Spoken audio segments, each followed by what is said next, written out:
Hola, ¿qué tal? Bienvenidas, bienvenidos. Estamos aquí iniciando este primer módulo, unidad del curso de acompañamiento terapéutico escolar. Allí van a ver que están divididos los contenidos.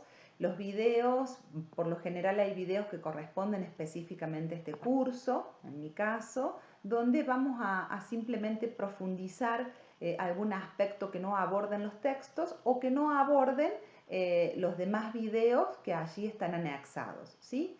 Por lo pronto, también en función de la situación contextual que estamos viviendo y que hemos tenido que reacomodar y construir nuevamente este curso, es que hemos acotado los contenidos en función de los ejes que ustedes pueden visibilizar en cada unidad del programa académico. En esta ocasión, algunos de estos ejes los estará abordando Martina Almarza, otros José Valietti y algunos que hoy les voy a compartir los estaré abordando yo. Van a ver allí un texto que se llama ¿Cuándo ingresa un niño a la escuela? Es el texto base del cual luego ustedes cuando vean los otros videos que corresponden uno a un congreso, el otro a una jornada, van a poder ahí escuchar algunas cuestiones que se repiten, que resuenan, pero que tienen que ver con el desarrollo que vengo haciendo en estos años en función al rol del acompañante terapéutico y no solamente del acompañante terapéutico, sino de los interlocutores que forman parte de la escena escolar. Van a escuchar este concepto de interlocutores escolares repetidos varias veces, inclusive en mis escritos, y hace referencia, digamos, el fundamento es que la construcción, y aquí vamos a ingresar, digamos, sobre aquel punto que yo hoy quisiera poder profundizar, porque considero que con el texto y con los otros videos el eje de cuándo ingresa un niño a la escuela y en representación a ello también cuándo ingresa el interlocutor o el acompañante terapéutico a la escuela, están allí desplegados en los videos, digamos, y en el texto, ¿sí? Pero hoy quisiera entonces puntualizarme sobre el otro eje, que sería la construcción de la demanda del acompañamiento terapéutico escolar y seguir trabajando sobre este eje en el encuentro que vamos a tener el próximo sábado a las 10 de la mañana. Como les decía, el concepto de interlocutores escolares hace referencia al poder pensar que aquello que tengamos que diagramar o configurar como una posible estrategia para acompañar a quienes soliciten, digamos, allí de nuestro acompañamiento, no va a estar solamente creado ni gestado por un solo profesional, ¿sí? Sino que va a estar construido por las voces y por la interlocución de todos los agentes que formen parte de ese escenario íntimo en la escuela del niño, su docente, el acompañante terapéutico, su maestra integradora, algún referente del gabinete, pero no solamente aquellos que forman parte o que han sido elegidos para configurar esta escena, sino también aquellos que el niño, en función de su transferencia, pueda convocar a esta escena. Muchas veces encontramos a bibliotecarios, a kiosqueros, a porteros, como van a ver en la bitácora clínica, que es el caso que les adjuntamos para poder trabajar la parte práctica hoy, que forman parte de nuestra estrategia porque el niño ha depositado allí cierta confianza, cierta transferencia por algo que nosotros no podemos terminar de descifrar, pero que sí para el niño es de fundamental importancia. Quizás el niño tampoco lo sepa, pero hay algo en ese vínculo, hay algo en ese encuentro que lo moviliza y lo convoca. Entonces, a partir de allí, nosotros tendremos que también convocar a estos interlocutores para que sean parte de la estrategia. Ahora vayamos a pensar y a focalizarnos en lo que sería la construcción de la demanda. Es algo, insisto, que vamos a profundizar el sábado, es un punto que para mí es fundamental trabajar. ¿Por qué? Porque muchas veces tanto la demanda del acompañamiento terapéutico escolar como los objetivos aparecen enmascarados o aparecen dichos desde otros o aparecen allí determinadas cuestiones que no tienen que ver en realidad con aquello que el niño lo está haciendo padecer en ese momento, no tienen que ver con la demanda del niño, sino más bien con aquella demanda que la escuela a veces, que la institución necesita en función de que la presencia de ese niño está generando determinado alboroto, determinado ruido o cuestiones inclusive pedagógicas, o también son demandas que pueden venir configuradas por los discursos familiares, digamos. Entonces, para mí es fundamental que podamos detenernos a deconstruir esta demanda hasta que podamos llegar a pescar allí, digamos, algo del niño para que este proceso tenga sentido. Como les decía, este sentido lo va a otorgar el niño a medida que nos vayamos encontrando con él o el adolescente. En el escenario escolar tenemos que tener presente que vamos a recibir muchísimas demandas, no solamente de la escuela, sino también de la madre, del padre, del director, inclusive del mismo sistema educativo, ¿no? Que intentan como ubicar aquel malestar que el niño o aquella dificultad que el niño presenta para el establecimiento de su lazo social, cuando se tratan de problemas quizás referidos a la conducta o a aquellas cuestiones que podrían ser quizás más representativos de algún tipo de discapacidad que pudieran hacer obstáculo y necesitaran de la asistencia de alguna otra persona. Por alguno de estos caminos, digamos, inclusive, digamos, todos los trastornos en el desarrollo subjetivo, los nuevos diagnósticos, ¿no? El TDAH, el trastorno desafiante oposicionista, todos estos diagnósticos que aparecen allí con una finalidad, para decirnos algo. Y creo que estamos en un problema importante si no podemos entrar a descifrar, si no podemos entrar a investigar lo que estas primeras demandas nos convocan, ¿sí? Como decíamos, ¿no? Nos pueden convocar para un niño, Juan, que tiene trastorno desafiante oposicionista y está en la escuela y le pega a sus compañeros y es agresivo y se autoagrede y de pronto nosotros, si vamos a responder a esa demanda, ¿sí? Podemos pensar que podemos implementar determinadas estrategias, no sé, para que no pegue, para que no se autoagreda, pero tengamos claro que allí no estamos dando tiempo o no estamos pudiendo esperar, digamos, qué nos está queriendo decir el niño con esa manifestación, ¿no? ¿De qué nos habla, digamos, sus dificultades? ¿A qué se refieren? ¿Qué lo convoca a él en estas escenas? ¿Qué convoca en los demás estas escenas? Ustedes sabrán que hay niños que con determinados docentes tienen un comportamiento y que con otros.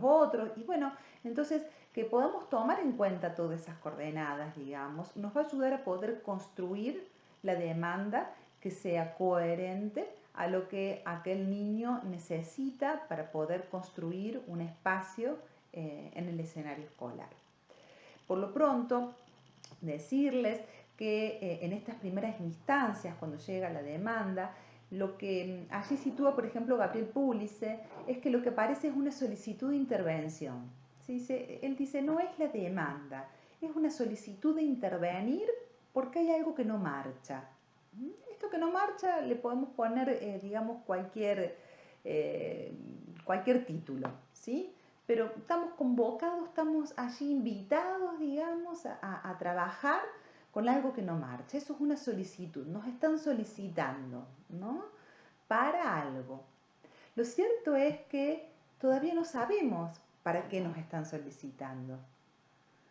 Y el pensar que aquello que nos digan en las primeras entrevistas o el objetivo que nos plantee la escuela o el objetivo que nos plantee la familia o la primera impresión que tengamos de nuestro acompañado, digamos, es la respuesta o es la demanda que tiene el caso, bueno, creo que eso, al menos desde el lugar que nosotros trabajamos, es un error. Es un error en el marco productivo que tiene el error, ¿no? Porque nosotros podemos pensar el equívoco en ese punto, digamos, como algo que nos permite darnos cuenta, que nos despabila, digamos que por ese camino no, y que quizás tengamos que ir por otro camino. Pero también pensemos por el porqué de la equivocación, digamos, por qué tan frecuentemente un acompañante terapéutico es solicitado para acompañar a un joven con una discapacidad motora y el acompañante va allí, digamos, a incluirse 3 veces a la semana, 5 horas y lo traslada de un lugar al otro y bueno, el objetivo es el traslado y de pronto empieza a parecer que bueno, que aparte del traslado hay que trabajar la autonomía. Y a nosotros nos parece bien, porque claro, la autonomía es un buen objetivo, ¿no? Es un interesante objetivo.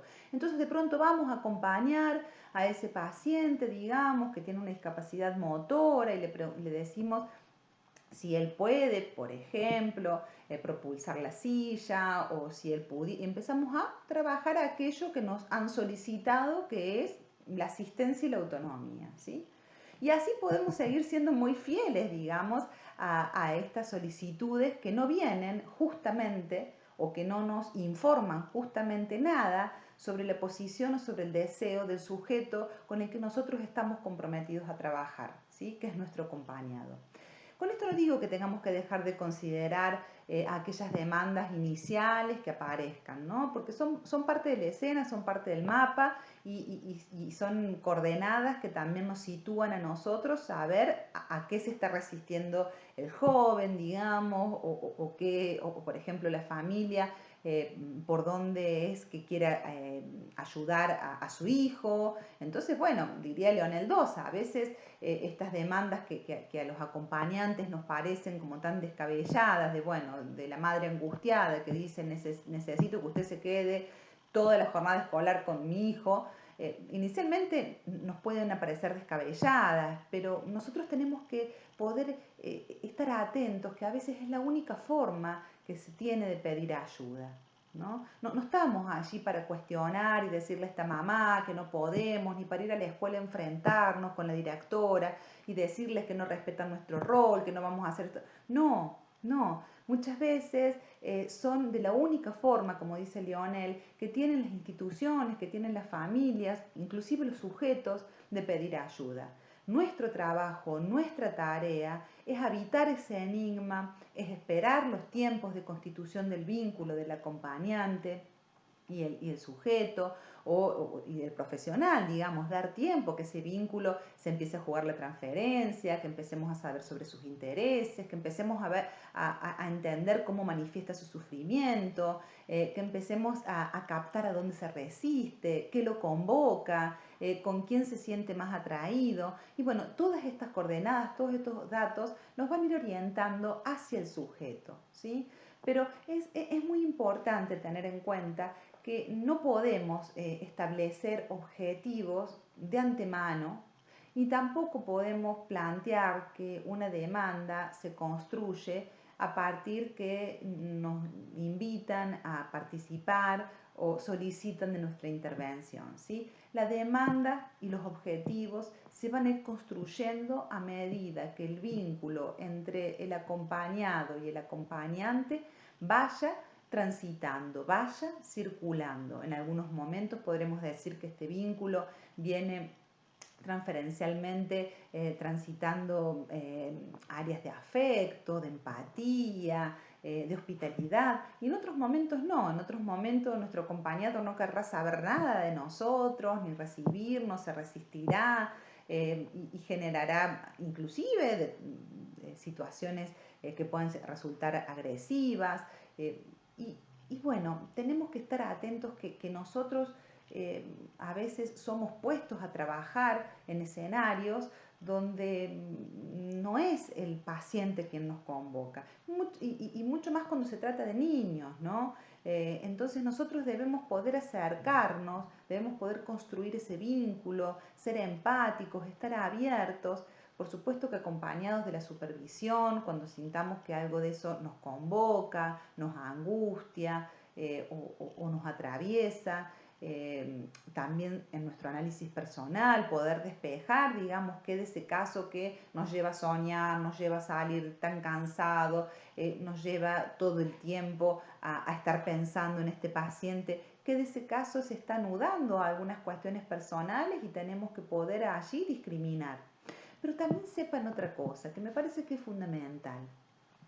Cuando un profesional sale del encuentro con su acompañado, con su paciente cansado, confundido, con dolor de cabeza, sueña con ese paciente y demás, quédense tranquilos que la cosa allí está funcionando.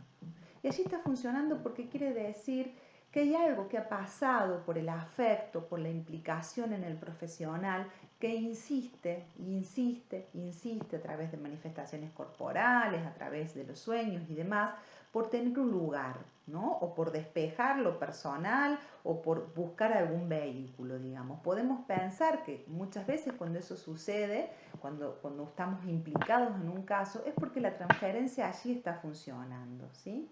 Por supuesto, y vuelvo sobre este punto, es fundamental poder analizarse, poder supervisarse, digamos, para poder allí discriminar los quantum de afecto, digamos, que se empiezan a entremezclar, digamos, a veces en situaciones muy complejas. Entonces, para finalizar, ya lo vamos a retomar seguramente el próximo sábado, quisiera que podamos allí quedarnos pensando en esta cuestión de la construcción de la demanda, de cuándo somos solicitados, cómo somos solicitados a intervenir y si esta intervención, si esta solicitud entra en algún momento en consonancia con lo que luego encontramos cuando empezamos a trabajar con el paciente o cuando empieza a pasar el tiempo. O quizás, que es un poco lo que apunta estos ejes, a lo que debamos apuntar sea a deconstruir, digamos, esa demanda inicial a través que empezamos a tener nuevas coordenadas, digamos, tanto de la institución, del paciente o de los interlocutores que allí forman parte de esa escena, para poder tener en algún momento la construcción de lo que allí se demanda y poder establecer ciertos lineamientos o estrategias para poder intervenir. De todas formas, mientras estamos transitando, digamos, este laberinto, le voy a dar el tono del laberinto que es la demanda del acompañante terapéutico escolar, mientras estamos transitando, digamos, este laberinto, también se van produciendo efectos, ¿sí? A lo mejor podemos transitar estos laberintos hasta que encontremos coordenadas claras por dónde intervenir o cómo configurar una estrategia conjuntamente con nuestros compañeros de trabajo, digamos, pero allí se empieza a intervenir. ¿Cuándo se empieza a intervenir? Con lo que les decía anteriormente, cuando los procesos transferenciales empiezan a hacer efecto, ¿sí? Y eso es lo que vamos a sostener para poder investigar, porque es a partir del vínculo transferencial, de la empatía, de la confianza o de la rivalidad y la hostilidad, digamos, que se ponen en juego en ese vínculo, que vamos a ir obteniendo cuál es el padecimiento o cuáles son aquellas preguntas, digamos, que podemos hacer para poder orientar una posible y primera construcción de demanda, ¿no? De cuál es la demanda que allí, o las demandas que allí surgen para posteriormente sí ya ingresar, digamos, en el escenario escolar con las intervenciones que hayamos configurado según cada caso, según la trayectoria escolar de cada caso. Bueno, vamos a dejar entonces por hoy aquí y nos vemos el próximo sábado a las 10 de la mañana. Seguramente inicialmente esté Martina, digamos, por orden de jerarquía de los contenidos académicos, ofreciéndoles allí su clase y su apertura para el intercambio. Posteriormente esté José Balietti y vamos a finalizar retomando este tema o cualquier otro punto que ustedes hayan observado o se hayan quedado pensando en función del material que hemos dejado disponible en el aula virtual. Nos vemos.